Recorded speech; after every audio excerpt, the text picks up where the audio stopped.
Is oil on the decline in price, or is it ready to rise for the summer season?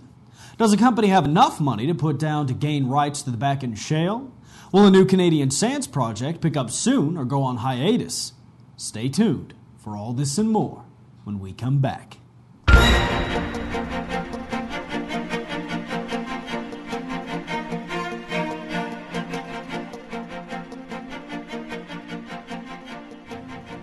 Hello and welcome back to EnergyScout News and Information, your source for energy news. I'm your host, Reb Byers. Today's segment will focus on production within the energy industry. And breaking news, oil prices fluctuated Thursday after the Energy Department reported sharp and unexpected declines in crude oil and gasoline supplies just last week. But according to the Associated Press, the drop in crude inventories was due to temporary delays in unloading oil tankers along the Gulf Coast. Retail gas prices, meanwhile, rose to a new record above $3.95 a gallon. In other news, Drake Pacific Enterprises Limited announces that their tie-in of the Swan Hills oil well and the reactivation of the two shut-in Sosa wells has resulted in company totaling production exceeding 200 barrels of oil equivalent per day, and the company is set to meet its second quarter exit target of 250 barrels of oil equivalent per day. The Swan Hills oil well drilled in the first quarter began production on April 12th of 2008. Since the breakup occurred at the pivotal time of completion and production startup, Drake opted to put a hydraulic pump jack on the well, which is limiting production from this well to 50 barrels of oil per day. Now let's see what else is happening in the energy industry.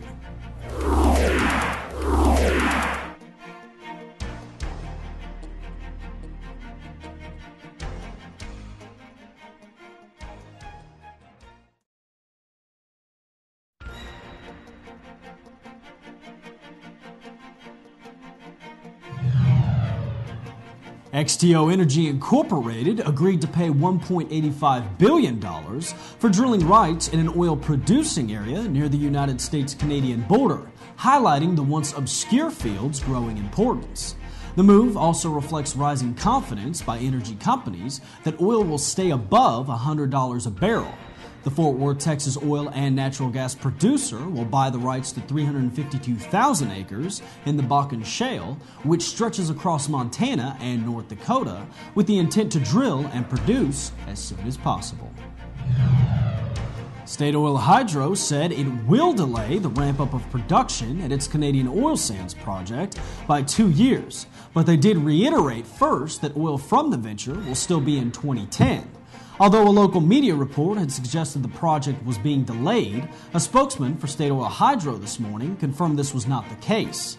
A gradual ramp-up of output is expected until full production capacity of 200,000 barrels per day is reached by 2020. The delay to the upgrade, which will now happen in 2016, is due to a tight supplier market.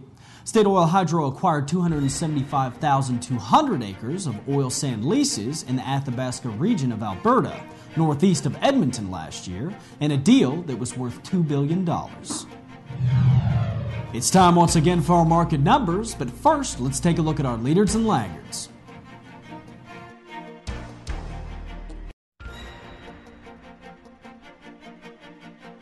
In oil and gas, crude oil is down $1.80 to $129.23, but the summer is not over, so be on the lookout for a turnaround. Natural gas is down 15 cents to $11.84, but it still won't let go of that upper $11 range. So now, let's regroup after we take a quick look at our people on the move.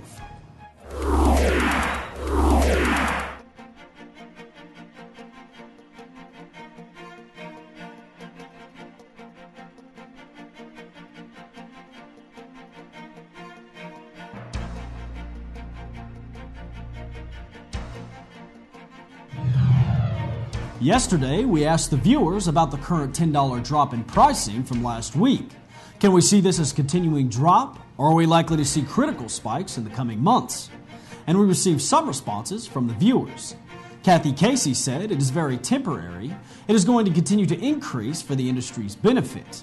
Another viewer, William Andrews, had said, I hope it is the beginning of the down cycle, but as Wall Street is profiting from this, the prices will continue to grow throughout the summer. So we can end on this thought. With current critical rates in oil and gas and the hurricane season around the corner, should we be heavily concerned with the cost of damage repair affecting already record-breaking prices? As always, we look forward to your responses in the field, so be sure to contact us at EnergyScout.com. In strange news today, it looks like Yogi has hit an all-new low. As a peeping Tom, take a look. We get in Scranton, PA, where it's partly cloudy with a chance of bear. He's okay, folks, but apparently the whole trampoline thing is not catching on. This is a young black bear, he's just asleep, who had climbed into a tree next to a VA hospital. Coppers juiced the bear up, and down went the bear. It would later wake bruised but unharmed somewhere far away from city lines. Part-time volunteer deputy sheriff from Scranton tells Oddball the bear will no longer be a menace to the hard-working, beet-eating people of Scranton. That said, we now head back to Missoula, Montana to show you Scranton folks how it's supposed to be done from 2003, probably equally bruisey for the bear, but sillier and more fun for us. And this not only was he okay. Oh boy, another picnic basket addiction gone wrong. And that's it for today's Energy Headlines. Be sure to check out our website daily for up-to-date rig counts and company information. And remember, if you have any news in your neck of the woods, be sure to contact us at EnergyScout.com. Don't forget to stay tuned with us tomorrow. We will take a look at drilling within the energy industry. For Energy Scout news and information, I'm your host, Reb Byers.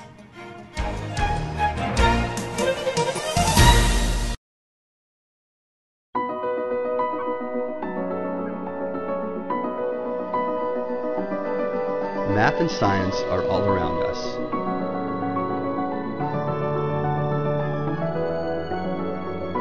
And today, they're more important than ever. Because math and science are the very things that will help the world meet critical challenges. Like developing new and innovative ways to deliver more energy while protecting the environment.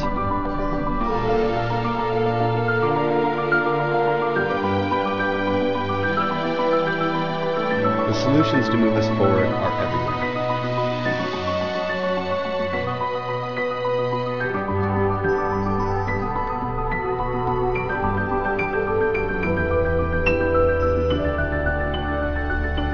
I'm Matthew Jimenez, and I work for ExxonMobil.